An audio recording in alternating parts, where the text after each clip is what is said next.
Hey everybody, Stu Smith here, and welcome. We are going to chat about a few things and take some questions on the back end. First of all, happy Monday. Hope you're doing well. This week we are now October, which it is fall, and actually a little chilly here. I think it's like 45 degrees and rainy on a running leg day, which kind of sucked. Still cold. But yeah, so we started off with leg day this week, and we are going to do an upper body day. Tomorrow will be a mix of lifting and calisthenics. So in the fall, we are basically transitioning from a high repetition calisthenics cardio higher mileage cycle into a winter lift cycle. But we use the fall for that transition. So it's not just shut down your mileage, shut down your reps. It was a transition. So right now we're kind of in this 50-50 split of calisthenics as a warm up, lifting heavy, moderately heavy right now, body weight level type stuff, working on technique. And then on the back end, we cool down with some calisthenics and some cardio. So it's not like we're giving up on the calisthenics and cardio cycle. We're just running a little bit less, swimming a little bit less, doing a little bit fewer repetitions, and adding some weight. And that makes a nice, easy flow into a winter lift cycle. Oh, it's got a weird light glare here. Um, into the winter lift cycle where we are lifting heavy and we are running less and we are focusing more on strength, but we try to maintain our muscle stamina and endurance as well using some block periodization models. But this weekend, I wrote an article. I'm pretty proud of this one. This is a good one. I've been thinking about this one for the last month after that New York Times article came out and talked about cheating and PEDs and just the crap that's going on at Buds. And there's a couple sayings out there at Buds is it pays to be a winner. And if you're not cheating, you're not trying. And I think sometimes people take those a little too seriously because yes, it pays to be a winner and you should win, but you shouldn't cheat to win. Um, that comes with a cost, that is goes down to your basic character and it becomes a character flaw if you have to resort to cheating all the time. So, anyway, this article, I put a link in the description and it's basically talks about thinking outside the box or versus if you're not cheating, you're not trying. Um, it's not always black and white, but I put in some really fun stories about buds in there that kind of demonstrate a little bit about what that was. Like it pays to be a winner, but at what cost? So, um, when is this philosophy okay? And when is it not okay? That's the big question. Um, do you think outside the box or do you try and cheat your way through the daily occurrences of difficult challenges? That's when it starts becoming a character issue versus you're thinking to make something more efficient process. And there are rules for a reason. Most of these rules that tell you that you can't do supplements or you can't do PEDs or you can't go to Tijuana on the weekends, when you're going through SEAL training. There's so many little rules that you have because people have been seriously injured or killed doing some of these things that rules are created for. So you'll hear all the time, rules are written in blood in the military. And that is very true. And that's where I kind of wanted to focus this article on the importance of one, the necessity of rules, but also the importance of following them and understanding why they're there, in those circumstances. But there are some things that are just no gray areas whatsoever. Cheating on distance, cheating on reps, cheating on times, lying, those are things that are just get you kicked right out. Um, PEDs, that's a new one that gets you kicked out.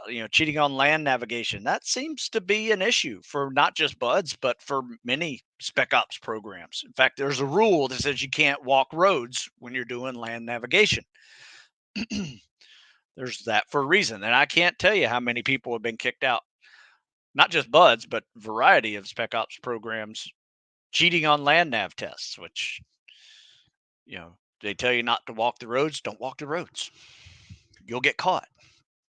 Um, but there's also creative thinking situations and working smarter, not harder. Those are the fine lines between what's cheating and not cheating. And there's a couple little stories in here, funny one that was just a classic one that nobody got kicked out for this, and it has become legend. But there was actually a couple boat crews in a class that put helium in their boats, and not sure how they got caught. Maybe it was a instructor that just. The story goes, and I have had face proof that this was a true story, not just some myth and legend of like, yeah, I heard about this happening. Guy was there that told me this, and I have no reason to doubt him. He's an old frog man, and he said, yeah, instructor kicked a boat and it just skipped a couple of feet after he kicked it, so it was that light of a boat, and like nobody got kicked out for that. They all got hammered for it, and it has ever since been a legend in the process. Pretty funny moment, actually. Clever, clever, very clever. Padding on hats. Some guys put pads in their hats. Some guys have to do it because they're so short that they don't even reach the boat, so they have to put these like foam mats on their hat. But some guys will put foam underneath their hats just to, I don't know. I don't think it helps, but some have been busted with it and some weren't. Um, and they weren't dropped out of the course for that. They just got hammered for it. Now here's a clever one. Jungle boots. Back in the day, before Bates boots, which Bates boots lasted from like 1992 until 2018. And I remember when Bates came out, I'd already graduated buds, and I just graduated buds with the old jungle boots and felt these Bates lights. I was like, oh man, these things are nice. They're like a pound lighter. I think the my jungle boots weighed 2 pounds each. And depending on your size, they're going to be somewhere between a pound and a half and 2 pounds of boot. So you did everything you could to make them lighter. You took the steel shank out of it. You took the bungee stick protection plate out of it, which I don't know if maybe a few ounces or something, but it definitely made the boot a little more pliable. And everybody did that, and there was no rule against it. You know, I don't know if you'd have even been in trouble if you'd have been caught for it, but it was a way to make your boots a little more usable for running all the miles that we did at Buds. Um, so nobody was kicked out for that. However, one guy who actually was a cobbler before he was in the Navy worked. I think his dad was a cobbler, so he worked in a cobbler shop, and he took a sole off of a jungle boot and replaced it with a different sole that looked just like the other one, except it had a different tread. So he got creative, shaved off the tread, and actually made a perfect jungle boot tread on the backside of this boot. And it was just a little shorter, but you couldn't really tell, but it was a lot lighter. I mean, significantly lighter, like lighter than the Bates lights that were used for so long. Now they use the Nike Combat Gen 2, which are like running shoes pretty much. Just they go up past your ankles. Um, but anyway, he got busted for it, and he was applauded for his creativity, not necessarily cheating, but he got hammered for doing that. And I think it was just an instructor with some attention to detail busted him. Said, "Oh, your boots aren't the same as everybody else's. What's going on here?" So it was pretty good. So there's no rule against it. There's another one I did was I wore two pairs of socks throughout buds. Never got a blister, but it were a special sock. They weren't an issue sock, though. I realized probably halfway through I could have used my issue dress socks that were like this polyester rayon blend underneath my thick wool dive socks, and I never had a blister, never had a scratch on my foot. I mean, that was how helpful they were to keeping sand off my feet and feet from rubbing, constantly wet. Never got any blisters. Wasn't a rule against it. I never asked if I could wear two pair of socks. Probably would have been told no, you can't. So I just never asked of it. Never got caught about it. So it was. Those are types of things where there's not an integrity violation in those type of things. It's a you're just getting creative, working yourself around, working your way around, situations to make them just a little bit easier for you. And then in the teams, it's going to be very much applauded. Once you're there and you can be creative and find a better way to do something, an easier way to do something that's smarter, that's safer, that's going to save time. All of those things are just needed. So that is what we mean by if you're not cheating, you're not trying, right? Not cheating to a point where you're lying and stealing and doing things in a way that really causes you to compromise yourself and get kicked out, because you will be kicked out for those type of things too when they're that serious. But anyway, read that article. It's pretty good. You know, in the end, it comes down to thinking outside the box, working smarter, not harder. It's not necessarily a cheating thing, because in the end, there's really no reason to cheat like that unless you are completely out of options and it is a life or death situation that's going to cause you to live or your buddy to live another day. There's no good or bad way of getting out of those situations. So anyway, it's kind of a roundabout way of explaining the article, but check it out. I think it's pretty important um, to to uh, to read, and it might put some things in light for you that may be a gray area for you. All right, let's take a question here. If I've done the intermediate workout in the Complete Guide to Navy SEAL Fitness book and I don't feel yet ready for the 12 weeks to buds, can I do the intermediate again? Absolutely. The thing with any book that you pick out, whether it's this latest one, right? When we're talking about the fall transition, or one of these, when it's a little more specific to that training, is it's not a personalized program. So you have to personalize it to fit your abilities, your time per day, your facilities, your equipment. All of those things need to come into play.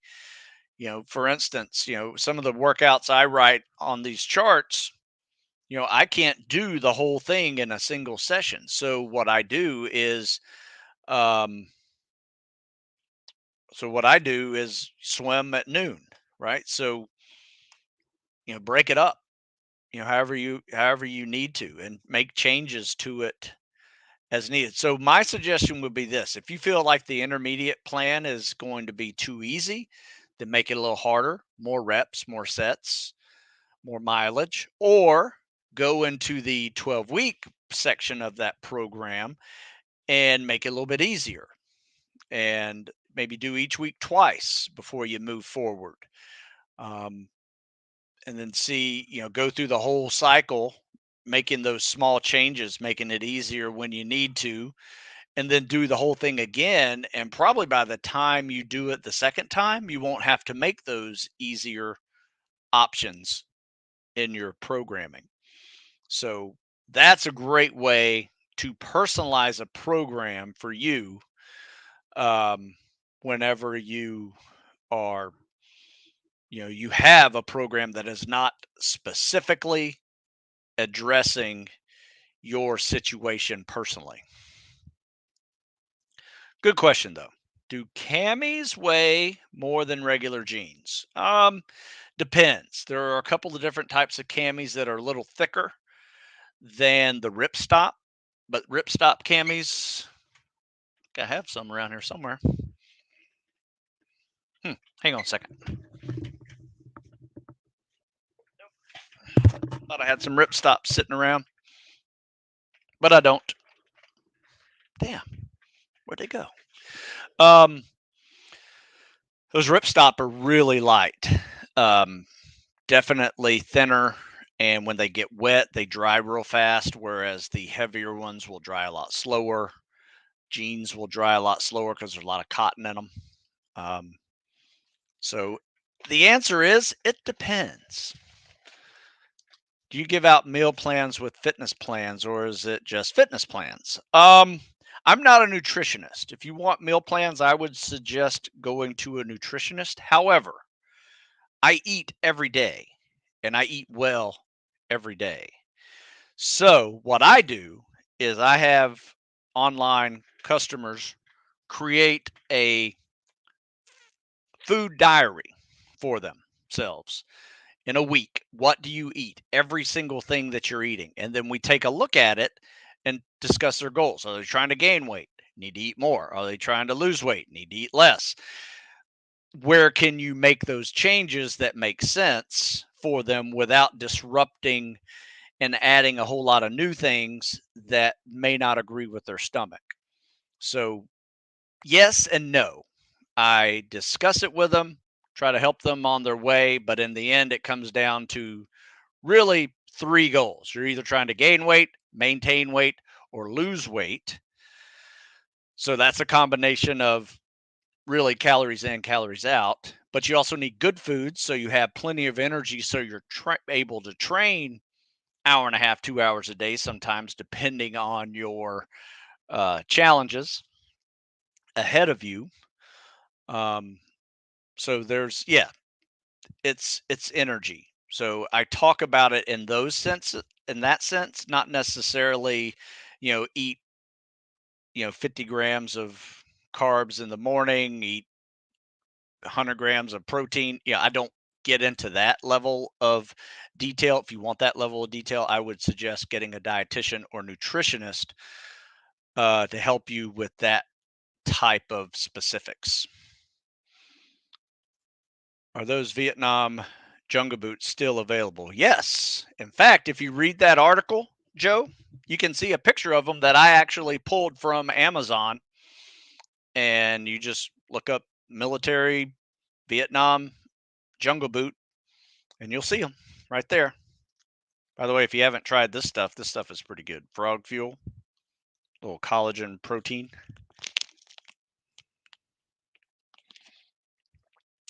Um, let's see. Any more questions? All right. We'll go back to talking about my workout plan for this week because I realized I didn't quite finish the week. This is one of those weeks where it is so dark. We're starting at 6 a.m. and I actually had to bump it to 6:30 every day this week, just because, and every day this month until daylight savings time goes away, and then 6 o'clock feels like 7 o'clock, and it's going to be a little brighter for us for a few more weeks. But yeah, 6 a.m. is pitch black. I mean, the sun doesn't even show up till 7. So we're showing up at 6:30, get some nautical twilight there to make it a little lighter for you. If you ever notice running in the dark, this is something that I have noticed over the years and put two and two together.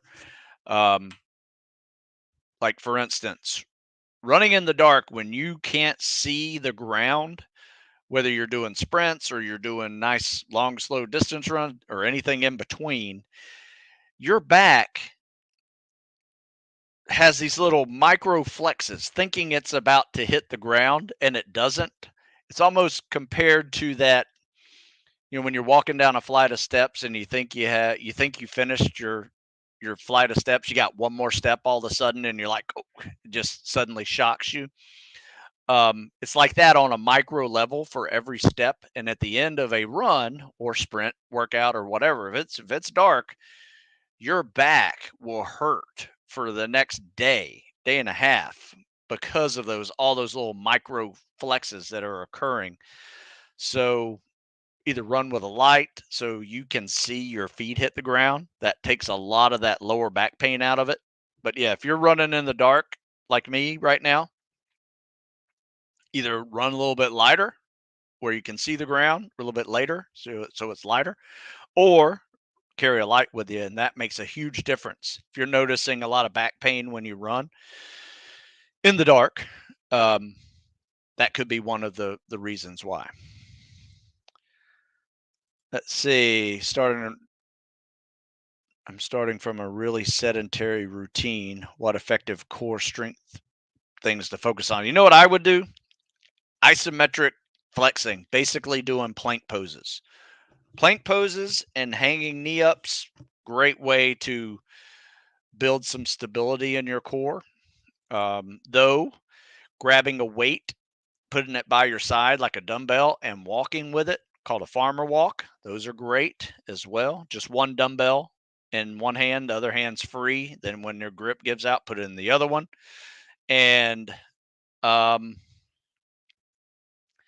that way you're forcing yourself to stay upright, with that dumbbell in your hand here, right? Instead of leaning over with it, you know, just try to stay upright, and it's flexing your core. Those are probably some of the safest ones for you. If you've been sitting a while, I would kind of avoid, some of the ones that are kind of lower back focused. What I mean by that, like sit ups, um, even crunches to a degree. You can do some to maybe warm up a little bit, as long as you're not feeling any pain. Because when you flex those core, those stomach muscles, sometimes it stretches your lower back muscles. If those are really tight, you could feel some pain. I like crunches and sit ups. I still do them. I do flutter kicks, leg levers, do plank poses, a lot of plank poses, side planks, hanging knee ups. Those are all great core exercises. Farmer walks, fireman carries. That's a tough one. Put a bag over your shoulder and walk with it. You got to really stay engaged in order to do that. Um, but yeah, that's where I'd kind of start there. Start with plank poses, start with hanging knee ups, things like that allow you to flex and stretch at the same time versus constantly doing high repetitions on your abs, and then you neglect your lower back and you wonder why your back hurts. So this way you kind of work the core as a system versus just working the abs, where that's where most people screw up whenever they say they're doing core. What breathing exercises do you do? Um, well, I breathe every day, obviously. But I don't necessarily do a lot of breathing exercises. I notice, for instance, when I am trying to relieve some stress, it almost comes out naturally without me even thinking about it. It's one of those big inhales, big exhales. We call it a cleansing breath. Those are classic. When I go for a walk, and I'll usually walk after most meals, like I just got through working out, got through eating, doing this for an hour, and then I'll probably go walk my dog. Um, and when I do that, I'll do box breathing. So four steps inhale, 4 steps hold, 4 steps exhale, 4 steps hold. Now you can also do that with seconds instead of steps. So 4 seconds inhale, 4 seconds hold, 4 seconds exhale, 4 seconds hold. That's called box breathing. Those are probably the two biggest ones I do. And then, of course, there's different rhythms for breathing when you run, different rhythms for breathing when you swim. And those are dependent on your abilities and what you're trying to do with your running or swimming workouts. Um, let's see. Here's one from Juan. Thank you for your work. What's your experience with Ironman athletes and buds training? Currently training for an Ironman November 5th, applying for SOAS January next year. Yeah, that's not a problem. I would suggest, though, triathlon training is a great way to prepare for the PST because it's running and swimming. Yeah, the biking, yeah, it's great non-impact cardio activity as well. So you should be able to really crush your mile and a half and your swim time.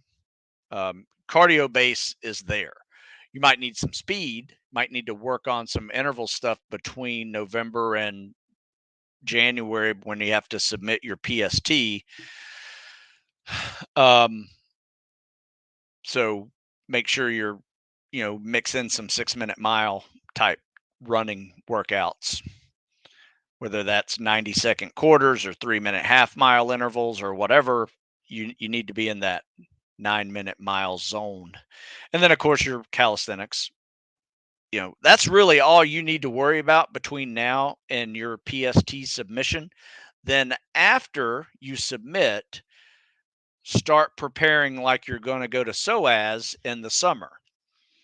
That's very important. I would not necessarily be doing a lot of triathlon training for that preparation because that may require you to lift more just so you can handle the boats and logs, especially coming from an endurance athlete world. Um, you're gonna have to run faster, you're gonna have to ruck. So instead of biking, gonna put on a backpack. So we basically do a triathlon workout ourselves. We call it the Spec Ops triathlon. So instead of a run, swim, bike, we do a run, swim, ruck. Not necessarily in that order. We'll do Usually we'll run and ruck first and then swim last with a big pair of scuba fins. That's what you're going to have to get used to in your next 6 months after January. So running, rucking, swimming, lifting, and still doing your high rep calisthenics like you normally would. So that's what I would do. And yeah, I've worked with many Ironman triathletes, not only as a, someone who's trying to go to buds, like former triathletes trying to go to buds. That's what I did transitioning out of a powerlifting world. Is I trained like I was a triathlete because 2/3 of my cardio was non-impact and I needed that versus breaking myself just running too much in that initial phase of transitioning out of slow non-running power athlete that was too heavy to a lighter, more faster runner. And I've trained some guys for the triathlons too. So those are fun. I don't do a lot of triathlon training anymore, but I have helped some guys that were non-triathlete athletes finish the Ironman. Now I have a buddy of mine that's really good at the Ironman, and I think he gets his in sub 9, which is legit. I mean, he wins Ironman type races. Tips for getting back into running after a month off. A month off isn't too bad. I mean, I wouldn't sweat it too much, but let's say if you were at 20 miles a week, probably wouldn't jump into 20 miles a week your first week. I'd probably cut it in 50% after a month off. So just do 10 miles a week your first time. So any more than a couple of months off, the 50% rule can apply. If you're going 6 months off, I would probably start you off as a beginner and maybe just doing 5 miles a week, mixing in some non-impact cardio too, just to not overdo the impact immediately. Getting back into it, that's where a lot of people screw up. A lot of people haven't run in years, and then they say, "Well, I used to run 5 miles on Monday, so let me go run 5 miles," and then they get shin splints and can't run for the next couple of months. That's what typically happens. So I would, just to be on the safe side, drop it down to 50% of what you were doing when you start running. Good question. So I'm looking at my rest of the week workout, uh, bringing out the bench tomorrow. And usually I mix in bench with some kind of pulling exercise. If you're in a gym, sometimes it's really hard to leave your bench and go do something else. So what I do is I'll do bench press, and then I'll go do um, dumbbell rows right there. So I'll just put a dumbbell right under my bench. So instead of losing my bench, I'm using it, and that's kind of my active rest before I do another bench again. And then after that, it doesn't really matter because, you know, my suggestion is this: if you're wanting to add in a bench day, don't do it on Monday because everybody does bench on Monday, and most gyms, Monday's benches are just filled. So if you do it on a Sunday or you do it on a Tuesday, maybe do a leg day on a Monday because then the squat racks would be open. That's a logical way of getting around busy gym issues that are very common.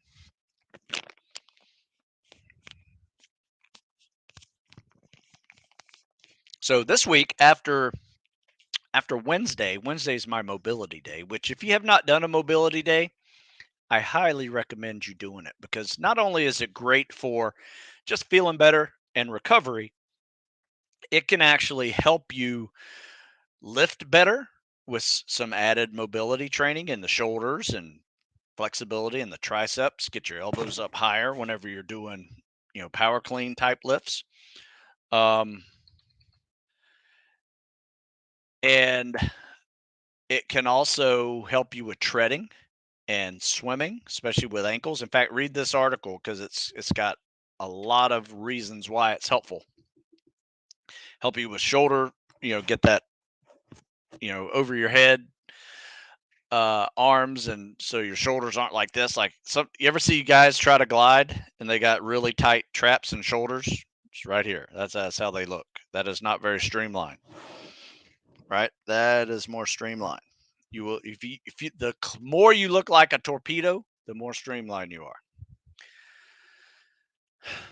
All right. Let's see. A couple more questions here. Something we're doing on day 4, by the way, is a pull day where I'm mixing in pull ups and deadlift. I've always loved that combo, and mixing in pull ups on deadlift day. It's a really fun combo. Um, Highly recommend it. Giving it a try. Let's see. What do you ask here? Is there more transfer from strength to endurance than the other way around? Then is it better to train one or the other? Good question. And I wore the shirt especially for you. It depends. It really does depend. It depends on the individual. Kind of like there's no diet that works for everybody. There's really no workout process that works for everybody either. There's some generic programs that work great, and you will see very good progress. However, when you start talking about optimal and better, and that always is a fine line between, it really depends on the athlete and his athletic history, his and her makeup, physical, height, weight, um, so many other parts. But I have seen, put it this way, I've seen strength guys become killer endurance athletes. I mean, I personally can say I used to be a strength athlete, and I a much better endurance cardiovascular athlete now, probably for the last 20 years. Just I've enjoyed that transition. I still like to lift heavy, and I do. And I've got some good lifts, but I don't do it like I used to just because it hurts, quite frankly. Um, so yes, I've seen guys go from strength to endurance, but I've also seen some endurance guys make remarkable transitions out of the swimming world and the cross country world into muscle stamina and strength. Like those guys can transition into crushing a PST faster than anybody I've ever seen. It seems like their endurance muscles are built for high repetition calisthenics. However, their durability is in question. right? When they get under loads of rucks and logs and boats, that is one of those things that they need to work on seriously. And usually a good fall winter lift cycle is the trick. They may need a little bit more than that, but for most people, I've seen guys put on 10, 15 pounds of mass and strength during the fall winter lift cycle that we do. And that's exactly what they needed. And they did that by lifting big and eating big. That's it. Um, and they never lost any of their running and high rep ability. So that's remarkable. So if you can put 15 pounds on a 165-pound dude, right? That's really good. He's up there in that 180 range now, and going to be a little more stable under the load itself. So, and you're probably not going to get the shin splints and the things like that a swimmer would normally get, and um, the cross country guy is going to crush running and swimming if I can teach them how to swim, and they will just have to, their weakness will be load bearing. However, they can go in there with a little bit extra durability. They'll last the first 4 weeks of buds, which is all the load bearing cycle. If you can get through 4 weeks, the first 4 weeks of buds is boats, logs, fireman carries, lots of load bearing and hell week. Um, After that, there's no more load bearing really, other than rucking and carrying around scuba bottles on your back. Are my future workouts going to include boat workouts? No, because not everybody has a boat to work out. That's why we lift. We simulate a lot of those same lifts with sandbags and um, you can simulate logs and boats with sandbags, kettlebells, dumbbells, and barbells. So that's why there's lifting in some of these workouts, especially like the fall transition or the fall winter lift cycle. Those are, even though I'm not calling it a Navy SEAL workout or Army Ranger workout, these seasonal tactical fitness periodization workouts are for all tactical athletes, whether you're a candidate or an active duty guy. That system is really good for building the type of body you need to do that job better. You're not just a football player anymore that can handle strength, power, speed, and agility. You got to add in muscle stamina and endurance and run, ruck, swim. Flexibility, mobility all have to be part of your journey now. You don't have to be great at those strength workouts like you used to be. You just need to be good at them. Maintain some of that strength. Might not be your previous one rep max of previous years, but you're still going to be stronger than most people in the program. Then you just got to work on those other weaknesses that are inherent to the strength athletes, which is mainly endurance, and vice versa. The endurance athletes, weakness is strength. So that's what these seasonal tactical fitness periodizations and anything with a fall, spring, summer, winter month in the title, they're geared towards the tactical athlete, not just um,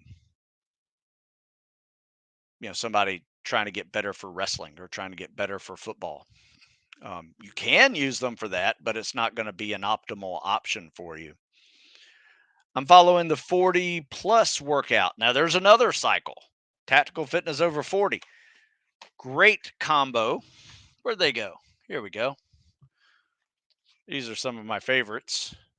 Whole new system. When I realized I needed to write these is when I was getting emails from people saying, Stu, I started using your programs 23 years ago and I'm now getting ready to retire.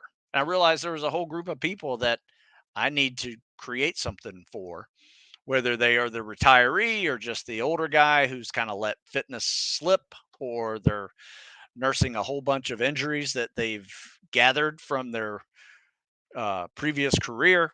or current career even, and they need a way to train around that that's going to also help them be a little more mobile and add some longevity to their life. And that's where I came up with that mobility day, because it is life changing, especially for old people, but it's just as good for younger people. You need to use it because it's going to help you with things like treading and swimming with fins, and just having that type of ankle, shoulder, hip, knee mobility that you need to be able to do some of these challenging drills.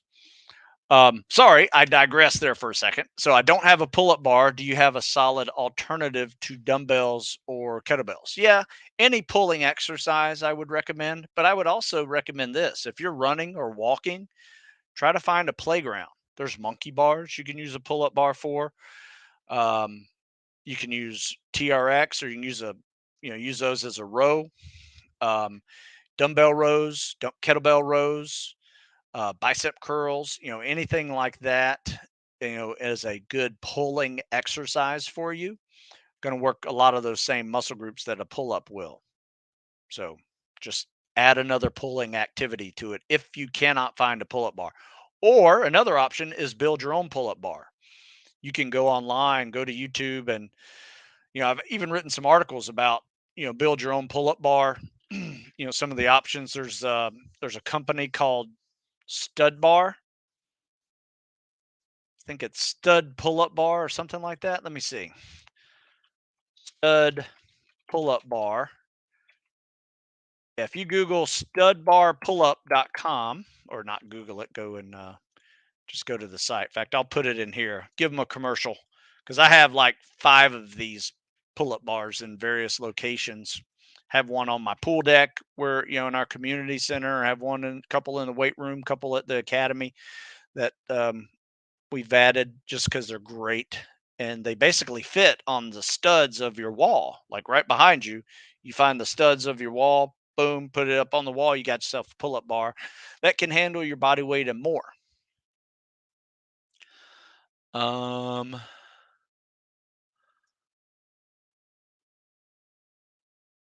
so yeah, hope that helps. Do they really do swimmers at Buds? No, we never did swimmers at Buds. I added them into the workout because it is a great backside exercise after doing sit-ups. Because if you notice, those are part of what I call my PT reset. You can Google PT reset, Stu Smith, and you'll see a series of exercises that work the often neglected parts of the body, that when people are doing push-ups and sit-ups and pull-ups, other ab exercise, flutter kicks, things like that, they're neglecting everything behind them. So the reverse push-ups, basically, stretch all the chest and flex the upper back, great for posture. The birds, the arm haulers, great for shoulder mobility and rear delt activity. And then the swimmers, where basically you're just laying on your belly doing flutter kicks. That's all but lower back activity that you're firing up there. It's just safe, effective ways to do that. Not everything I write is a Buds exercise, Joe. You ask a lot of questions, and some of them have no real substance in them, other than I think you're just trying to test my patience. So, uh, no, they're not Buds exercises. But does everything need an explanation for you? Hey, Stu, I'm curious if the other Heroes of Tomorrow locations also follow your block periodization model. They do their own form of coaching. You know what? Finding people who donate free time and free training is really difficult. Now, I will say this: I send them my workouts that I do with my guys, and it's up to them if they can fit that into their schedule or not. I have guys that only do it on the weekends. I have folks that only coach swimming. I've coached people that don't have a swimming background and they do running and calisthenics. So it's everybody's a little bit different. They're not as it's not like it's a program that everybody's following. Some people do, and it's really fun to hear their progress, and they really get to know these guys and follow them and their journey. And it's just fun to be part of that group of trainers that are donating their time to help people want to serve. Um, that's what it's all about. But finding people that want to do that is not easy. So I'm just happy that anybody comes to me and says, "Hey, Stu, I got an hour on Saturday and Sunday that I can use to coach swimming if anybody in the area is interested." And I'll say, "All right, do what you got to do and do what you can. We thank you." And, you know, there you go. But if you want to check out those dates, you can go, or those times, things, you can go to heroesoftomorrow.org. In fact, I'll type it in here. It'll take you to a different page on my website that forwards our schedule to you and why we do it and what we do. All right, Mike. Glad you like it. Out of curiosity, have you come across engineers that shifted their careers to Navy SEALs? Um, I'm assuming a civilian engineer, or are you talking like Seabees in the Navy that become SEALs? Because there are engineers in the Navy, and they're usually in the CB world, civil engineers, construction battalions. Um, yeah, in fact, I got a bunch of them. In fact, a lot of the guys that are going to SOAS this year are engineering majors, and some are working Northrop Grumman, even, right? So they have jobs in the engineering world and that are transitioning into the Navy. So yeah, it's not a big deal. They come from all shapes and sizes: engineers, teachers, financial world, construction, you name it, wide variety. I know you've talked about it before. Can you talk more about the officer versus enlisted physical standards to get into buds? Well, I don't differentiate the two. When I say you need an 8-minute swim, a 9-minute run, 80 to 100 push ups and sit ups, and 20 pull ups, that's both for officers and enlisted, right? Because both of them will go through buds together. And from what I've witnessed, the higher PST score, the better you are going to be at buds. Now, that doesn't mean that you have to have those numbers or you're not going to pass. Just statistically speaking, those are like the average scores of graduates that make it, officer or enlisted. Now, the reason why officers need those type of numbers as their minimum standard is because it's 10 times more competitive for the officers to be able to get a billet to even go to buds, right? Because they will take 1/10 of the enlisted number, and that'll be your officer number that goes to buds typically. So I think this year they're going to take like 75, somewhere between 75 and 80 officers will go to buds this next year. And they'll take anywhere from 750 to 1,000 enlisted guys to go to buds. But they're only looking at like 200 to 250 of those enlisted to graduate, whereas they'll probably get about 75 to 80% of the officers to graduate. So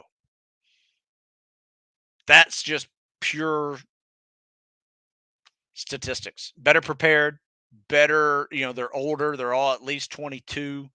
Those are huge factors. The fact that most enlisted guys are 18 years old, big part of the reason why there's an attrition rate so high.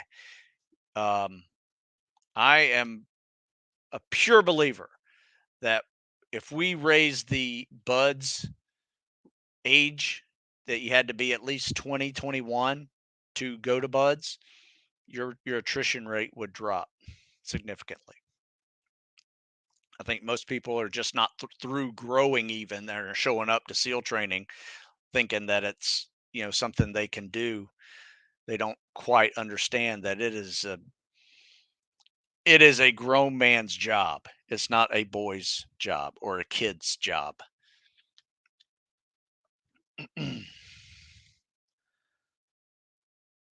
When doing CSS with fins, is it less effective if you don't do a constant flutter as opposed to a one big scissor and holding the glide? Well, it depends. Good question. Because something I did whenever you're doing your 2-mile swims is there's going to be one way that the current is kind of pushing you a little bit and you can feel it. You can feel that you're moving along the beach when you're watching the beach go by a little faster than normal. And that's when you can do a big kick and hold the glide and really make progress, with that glide, especially an underwater glide. You can really make progress with every kick. However, coming back and you're facing a 1 knot, 1.5 knot current, probably, doing that glide is going to be less effective. So that's when a constant flutter kick comes back. So I actually do both. So I would be on my strong side. I like to do a big kick and hold the glide. But on my weak side, I like to do constant flutter kicks. And, and it also depended on, the which way the current's going, as I would do constant flutter kicks on my strong side as well if I had to fight a current. Otherwise, you're just gonna like kick and stop. And maybe if you glide too long, you'll stop and go backwards. I mean, and that's very frustrating. So you just gotta constantly kick to get through that. Good question. I hope that answered and cleared some things up for you guys. Let's see. Okay, I didn't know there were that many enlisted at Buds every year. Yep. Put it this way, when you have a school that has about a 75 to 80% attrition rate and you want 250 people to graduate, you need 1,000 to show up in a year. Some of the classes, 5 classes a year, you got a couple hundred in each class when they start. And I tell you, after Hell Week, you're down to double digits. You're being low double digits, you know, and some back about probably about a year ago, some of the classes were down to single digits. So that was insane. That was a lot of attrition. I mean, you're talking about 90 plus attrition rate, which is unsustainable for the community. So, yep, it's all a numbers game, my friend. All a numbers game. Not necessarily a game, but So, um, something else I'm doing this week is we're doing a way to make 3 leg days into the week. Um, and I think you're going to see that probably in the winter lift cycle a little bit too. And they're not all lifting leg days, but 3 leg days a week, meaning like hills, squats and lunges with calisthenics or weight vest type stuff. You got a day where you actually are lifting barbells, deadlifts, maybe some squats. Maybe I'll mix it up. I'll break those two up and do a deadlift pull up day and then do a squat thruster type day for the third one. Maybe some kettlebell RDLs, things like that. Because here's why. Some of the feedback I'm getting back from the recent Buds classes is that their upper body PTs on the grinder are just short and sweet. And he said basically it was like a warm up, right? They did 25, 30 pull ups, maybe 100 push ups, some flutter kicks, and some abs. And then they went for a long run um, in the sand. Um, you're constantly doing push ups throughout the day. So that's not like you're probably going to do a couple hundred push ups a day minimum just for being dropped. But he said in those first 4 weeks, Lots of legs, lunges, squats, log lunges, boat lunges, ruck lunges, whatever, pretty tough on the legs. So those first 4 weeks are pretty tough on your entire system, your entire load bearing system. After that, it really does become what I call the Buds Triathlon, which is running, swimming, and a lot of high rep calisthenics. Once you get through Hell Week, your grinder PTs are a lot tougher. But before then, you're going to be doing a lot of leg work and used to getting used to those leg activities like that are very important, because if, let's say, you do legs on a Monday, Tuesday, Wednesday, just got crushed, and then on Thursday or Friday you have a 4 mile timed run and you haven't yet recovered from the previous leg day, that's when, if you're flirting with the minimums on those 4 mile timed runs, that's when it is a big issue, because you're not going to be able to do your best on tired legs. And if your best is like a 31:45 and the time limit is 32 minutes in first phase, guess what? That's going to be a tough one to pass, right? That's why I always say you want to be down in the 28 minutes, make it easy. So when you have a bad day, your bad day might be 29 or 30, still well under the minimum standards of any phase. So there you go. A couple more minutes. Let's see. See, what week is Hell Week now? Fourth week. How many evolutions are there? An average a day? How long? I don't know, man. Just they're done when they're done.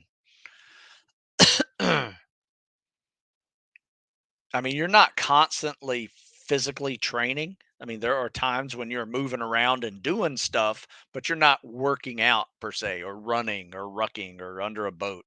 You're just doing stuff, right? Taking care of the boats and getting ready for the next event, getting your swim gear on to go do a swim. So it's not constant physical activity. Um, yeah, I'd be honest with you, I don't even know. Just know that you're going to be working for 12 hours at least a day. Pretty much goes from 5 a.m. to 5 p.m. Maybe a little bit later. Some nights might go to 7 on the average. And then sometimes when it's a bad day, you might go to midnight. And for no apparent reason, just the day turned into night. Sometimes that happens. Just passed the PST last week, hoping to get selected this month. Good luck. Wow, did you say that after Hell Week, the grinder PTs get tougher? Yes. It's just comparatively. The grinder PTs aren't that tough, period. There's many other ways prior to Hell Week to work you. But yeah, the grinders get tough. At the end of them, you're doing several hundred reps of pull-ups and push-ups and dips, and you got to be able to handle that too without breaking or getting tendonitis, which is typical. All right, a few more questions. Any recommendation on how to breathe while doing the CSS? Pull, breathe, kick, glide. Just read the article. How to breathe. Well, I tend to exhale underwater after the kick. And then here, read this article. This will put it all in motion for you. Pull, breathe, kick, glide. 1 Mississippi, 2 Mississippi. Repeat. So you inhale right after you pull that top arm, and you're pulling the bottom arm. You turn your face with the top arm, you're inhaling with the bottom arm. Then you exhale after you kick. And that can be a little slower exhale, so you're not like completely jonesing for air whenever you after the 3-second glide. So you can take a couple seconds to exhale. What class are they on now? Good question. I think they're just started to hit the 360s. maybe 360, 359, 360. I'm not 100% sure, be honest with you. All right, folks. Um, I do need to go. Got a busy morning today. Um, thanks for listening. You guys, thanks for listening. Like the video if you enjoyed it. I will be back tomorrow at 9 a.m. I'm always here Monday, Wednesday, 9 o'clock. Sometimes I'll do a third one, or I'll post a podcast that we do. I think I'm doing a podcast this week with Jeff. Um, but yeah, if I didn't answer your question, send me an email, stu@stewsmith.com. Happy to answer it by email. Send me a video if you want me to critique your CSS. Happy to do that as well. You can email that to me as well, or you can go to Instagram and DM me. It's a way a lot of people do. All I need is one lap, and just make sure somebody's walking with you. Like if somebody's just sitting here in the middle of the pool and watching you swim and not moving, I can't really see a whole lot. Usually there's glare, but if they're right on top of you walking, I can see everything. That's all I need to see. Um, so if you can't see yourself swimming in the video, don't send it to me because I can't see it either. If you go to stewsmithfitness.com, thanks for listening. You can save 20% by using the coupon code COMPETE20. Train to compete, not just survive. So there you go. And don't forget, new CSS critique page over on TikTok, StewSmith50. Tons of CSS critiques over there. Great voiceover platform that I like to use. If you don't want to download TikTok on your phone, you don't have to. You can just go to the website, tiktok.com at StewSmith50. Don't have to download anything. So there you go. All right. Well, folks, I do need to go. And I will be back tomorrow. So you guys have a good one. Thanks for listening. Give me a like, and we'll call it a day. We'll see you tomorrow.